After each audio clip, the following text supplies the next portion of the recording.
नमस्कार, मैं मनोज विश्नोई और इस रेड प्लस न्यूज़ पर आपका बहुत स्वागत है। और आज हम किसी भी खबर को सुनाने से पहले आपको एक वीडियो बताते हैं और आप इस स्क्रीन पर एक वीडियो को देखिए।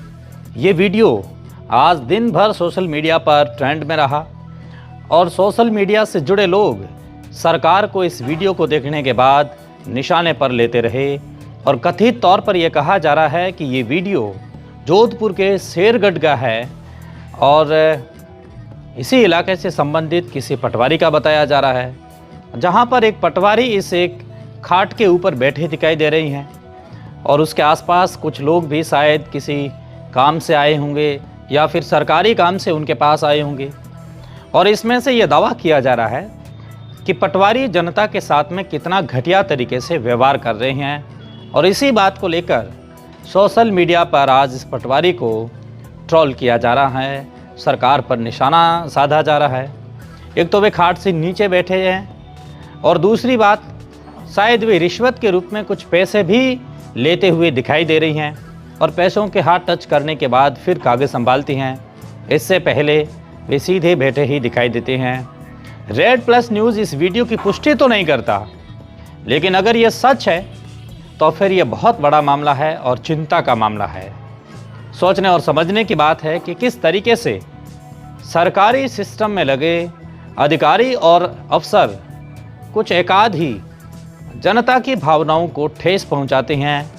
हालांकि सभी अफसर ऐसे नहीं होते, किंतु एकाध ही अफसर ऐसे होते हैं और पूरे सिस्टम को सड़ांध में डाल देते हैं और सरकारी योजनाओं के नाम पर जनता को चूना लगा देते हैं। वीडियो को देखिएगा कि ये लोग क्या कर रहे हैं।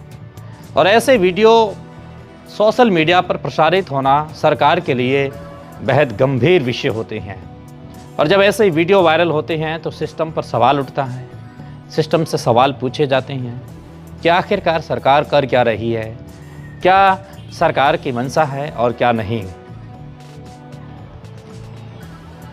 और अब हम लौटते हैं सबसे बड़ी खबर की ओर और आज की सबसे बड़ी खबर यह है कि साध्वी प्रेम बाईसा के मौत के जिम्मेदार आखिरकार है कौन।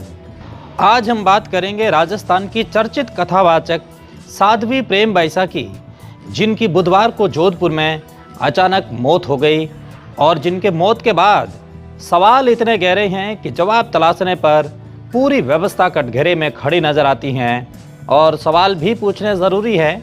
साध्वी प्रेम बाईसा, जिनका अंतिम संस्कार आज यानी कि शुक्रवार को बालोतरा ज़िले के परेऊ गांव में संत परंपरा के अनुसार समाधि के रूप में किया गया, लेकिन सवाल यह है कि क्या इतनी जल्दी समाधि देना सिर्फ संयोग था या सच्चाई को ज़मीन में दफन करने की जल्दबाजी थी।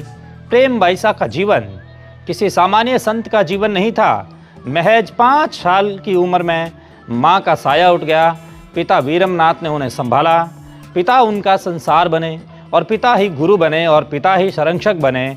12 साल की उम्र में जोधपुर के एक आश्रम में रहकर भजन कीर्तन और कथा सीखने वाली प्रेम बाईसा ने इतनी कम उम्र में पहली कथा की कि लोग आश्चर्यचकित रह गए। लोग कहते हैं बच्ची नहीं, ये कोई साक्षात देवी बोल रही है। गांव गांव, ढाणी ढाणी और शहर शहर प्रेम बाईसा की कथा की चर्चा होने लगी। भगवा वस्त्र, शांत मुख और ओजस्वी वाणी और आंखों में वैराग्य, लेकिन यही चमक शायद किसी को चुभने लगी और यही पहचान किसी साजिश का एक कारण भी बन गई। 27 जनवरी को अजमेर में एक कथा करने के बाद जोधपुर लौटी प्रेम बाईसा को क्या पता था कि 2 दिन बाद उनकी सांसें सबके लिए सवाल छोड़ जाएगी और सवाल बन जाएगी। बुधवार को अचानक तबीयत बिगड़ती है और कहा जाता है कि मामूली जुकाम था, लेकिन एक कंपाउंडर से इंजेक्शन लगवाया और इंजेक्शन लगते ही हालत इतनी गंभीर हो गई कि सवाल ये है कि किसने इंजेक्शन लगाया और किस कंपाउंडर ने लगाया। क्या डॉक्टर की सलाह थी या नहीं, क्या मेडिकल प्रोटोकॉल का पालन हुआ या नहीं। और परिजन पाल रोड की निजी हॉस्पिटल ले जाते हैं और डॉक्टर मृत घोषित कर देते हैं। यहीं से कहानी में अंधेरा गहराने लगता है और शव महात्मा गांधी हॉस्पिटल की मोर्चरी में रखवा दिया जाता है।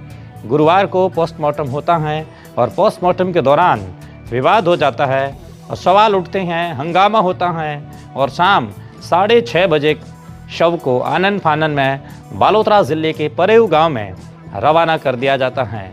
लेकिन इसी बीच एक भक्त का दावा सामने आता है कि बुधवार रात करीब 9:30 बजे जब वह जोधपुर के आरती नगर स्थित आश्रम पहुंचा तो देखा कि साध्वी के पिता वीरमनाथ शव लेकर बाहर खड़े हैं और अंदर ले जाने से मना कर रहे हैं। सिर्फ यही नहीं, साध्वी का मोबाइल फ़ोन पुलिस को देने से भी वे इनकार कर देते हैं।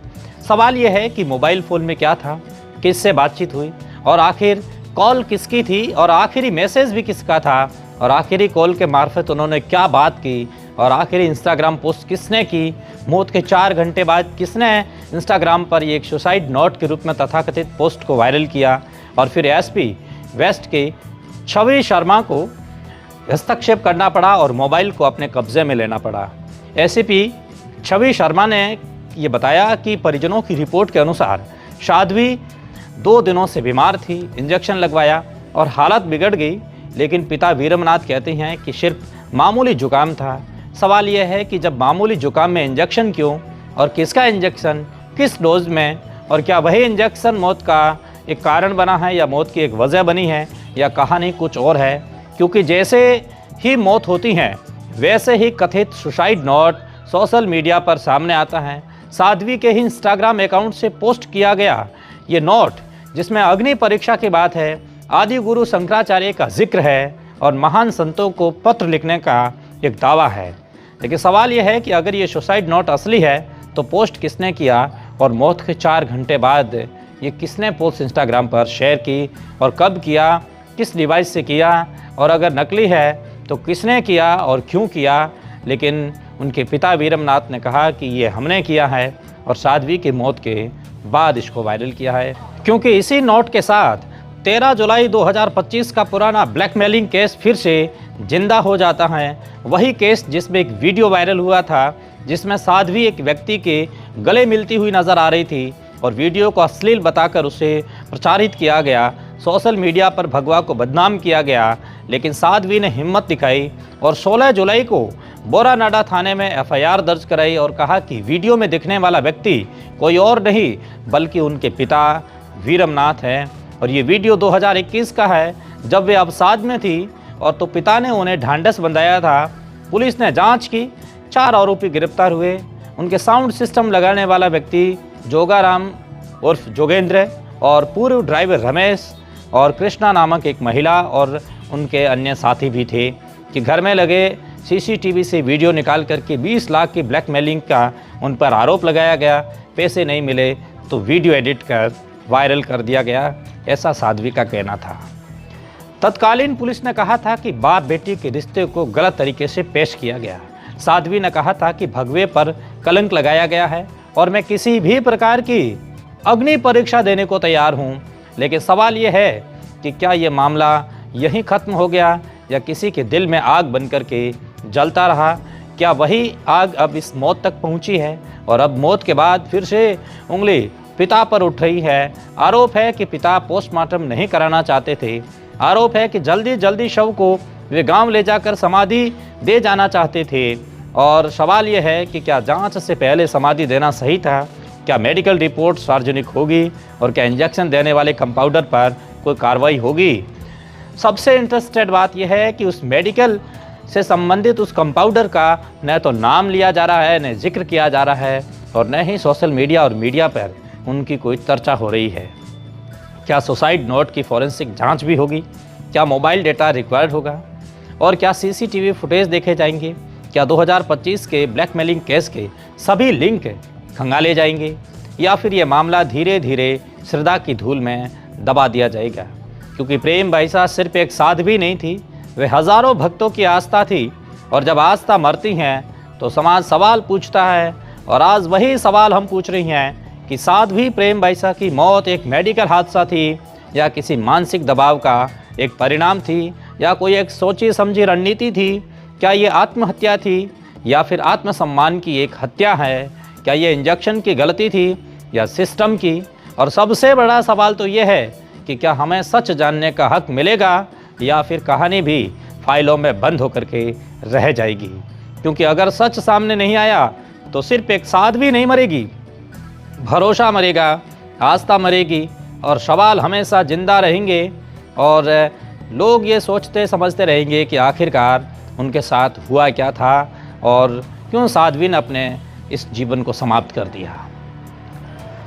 लेकिन आज आखिर में हम बात करेंगे उस विज्ञान की जो आपको सुनने बहुत ज़रूरी है, जो आपकी जेब में है और आपकी आंखों के सामने है, लेकिन फिर भी अदृश्य है।